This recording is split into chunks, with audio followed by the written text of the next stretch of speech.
Madam President, I had a great honor this morning, and it will change the nature of the remarks I intended to make on the Senate floor this morning, but I just returned from the World War II Memorial.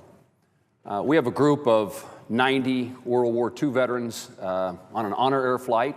I try to be there every time that a group of veterans come from Kansas, and I was hoping today wouldn't be any different.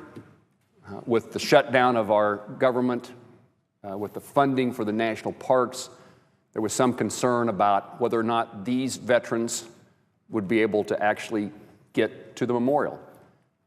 And it all worked fine, and I appreciate the way that the morning's events transpired, and there was no confrontation, and no one wanted to deny those veterans that chance to visit that memorial for their first time. And I hope that I can portray to my colleagues here in the Senate and here in this Capitol building and down Pennsylvania Avenue that the battles we engage in need to be a lot less about Republicans and Democrats and much more about what's good for the country. We ought to use the veterans that we met with this morning and those that are memorialized on the National Mall in every circumstance to remind ourselves that there is a higher calling to what we do in our nation's capital. There is something more important than the political skirmishes.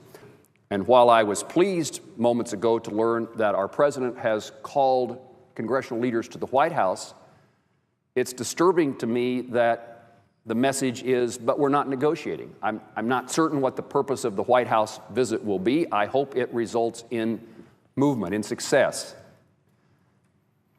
And the idea that we can't negotiate just seems to me to be contrary to the purpose of this historic body. It's time for the Senate to function. It's time for us as individual senators to provide the leadership to resolve our problems. Madam President, in my view, we desperately need leadership from a president. And while I have serious policy and philosophical disagreements with President Obama, my greatest complaint about his presidency is his lack of leadership. We need somebody to rally us to come together and find solutions to those problems, to better resolve our differences.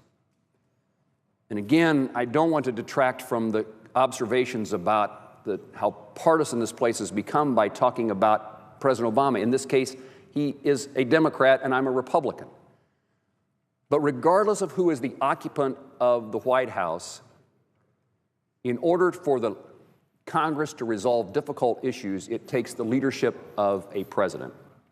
And so my call, as it was earlier to my colleagues in the Senate to provide leadership, I hope the president will, in his meeting with the leadership of the Senate and House today, will provide the leadership necessary to help us move in the direction and step back from the statement that while we're meeting, nothing is negotiable.